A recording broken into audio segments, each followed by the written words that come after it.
ఈ మధ్య ఒక ప్రముఖ వైసీపీ నాయకుడు పాస్టర్లకు ఎందుకు రాజకీయాలు అని అన్నాడు. నిజమేగా, మాకెందుకు ఈ కర్మ? నిజంగా ఇది కర్మే అండి. ప్రతిరోజు కూడా మీ వాళ్ళ చేత మేము బూతులు తిట్టించుకోవడం, మా ఫేస్బుక్లోకి వచ్చేసి రోజు మమ్మల్ని నానా బూతులు తిట్టడం, దొంగ అనడం. ఎందుకు ఇది? మా కర్మే ఇది. అయితే ఈ కర్మ కారణం ఏంటో నేను చెప్తాను. ఈ కర్మ కారణం మీ నాయకులే.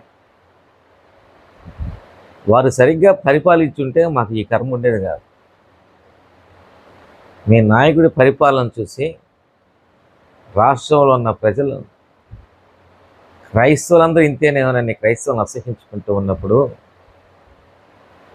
క్రైస్తవులందరూ మతం వైపు ఉండరు, మంచితనం వైపు కూడా ఉండే క్రైస్తవులు పాస్టర్లు ఉంటారు అని తెలియజెప్పడం కోసం నేను రాజకీయాల్లోకి వచ్చాను.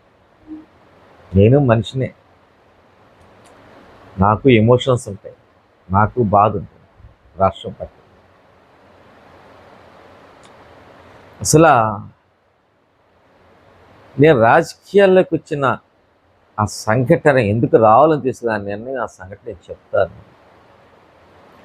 ఏంటి మనం అనుకున్నది ఒకటి, జరుగుతున్నది ఇంకోటి అని బాధపడుతూ ఉన్నప్పుడు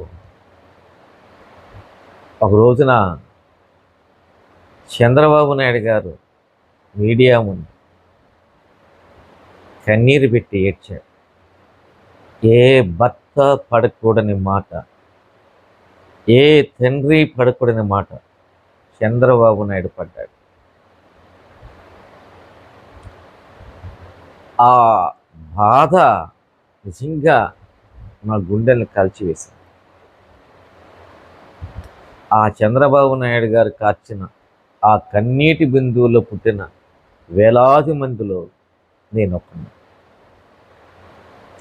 చంద్రబాబు నాయుడు గారి కన్నుల నుంచి జారిపడిన ఒక కన్నీటి బిందువు నేను అప్పుడే నిర్ణయించుకున్నాను. ఎవరేమనుకున్నా సరే ఈ రాష్ట్రాన్ని కాపాడుకోవాలి. మళ్ళీ రాష్ట్రం అభివృద్ధి గురించి ఆలోచించే నాయకులు, మంచి నాయకులు, సంస్కారం కలిగిన నాయకులు ఈ రాష్ట్రానికి రావాలి. ఒకవేళ మేము తప్పు చేసామేమో, చేసిన పొరపాటును సరిదిద్దుకునే దానికోసం నేను నిర్ణయం తీసుకొని రాజకీయాల్లోకి వచ్చాను. అయినా నాకు అర్థం కాదు,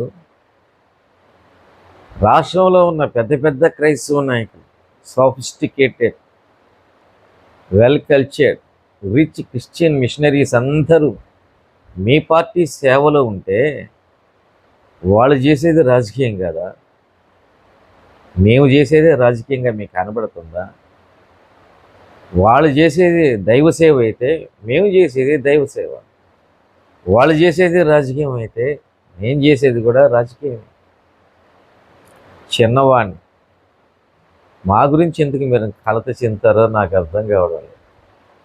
బాగుంది. ఇప్పుడు ప్రతిరోజు మీ వాళ్ళు వచ్చి ఫేస్బుక్లో చేరి ఎన్ని బూతులు దిగినా ఈ రోజు నా రాష్ట్రం అన్ని రకాలుగా అభివృద్ధి చెందుతూ సంతోషంగా ఉంది. ఈ అభివృద్ధిని చూసి చాలా సంతోషంగా ఉంది. మీరు విజయవాడ నుంచి హైదరాబాద్కి వెళ్తుంటారు కదా, ఒక 6 నెలలు ఆగండి. ఇంటర్నేషనల్ ఎయిర్పోర్ట్లో ఏరో బ్రిడ్జ్ మీదుగా ఫ్లైట్ ఎక్కి ఆ ఫ్లైట్లో హైదరాబాద్ వెళ్తాం. చంద్రబాబు నాయుడు మార్క్ ఏంటో, ఆయన విజన్ ఏంటో, లోకేష్ సంకల్పం ఏంటో ఇంకా బాగా అర్థమవుతుంది. ప్రజల్ని ప్రేమించండి సార్. బూతులు తిట్లతో ప్రజల మనసులు మీరు గెలవలేరు. ప్రజల్ని ప్రేమించండి, వాళ్ళకి మీ ప్రేమ చూపండి, అప్పుడే మీ వెనకాల ఉంటారు. ఎందుకు మా గురించి మీరు ఆలోచించినందుకు? ఏదో చిన్నవాళ్ళు, మీ వాళ్ళలాగానే మీ క్రిస్టియన్స్లో పాస్టర్లు ఉన్నారు కదా, పెద్ద పెద్దవాళ్ళందరూ మీ పార్టీకి సేవ చేస్తున్నారు కదా, వాళ్ళలాగానే ఏదో నేను కూడా ఈ పార్టీ రాష్ట్రానికి మంచి చేస్తుందని నమ్మి ఈ పార్టీ కోసం ఏదో పనిచేస్తున్నా. నేను ఒక మనిషినే, ముందు నేను ఒక మనిషిని. కాబట్టి ఈ బూతులు, ఈ తిట్లు ఇవన్నీ మానేసి ప్రజల్ని ప్రేమిస్తే ప్రజలు వాళ్ళ పక్కన ఉంటారు.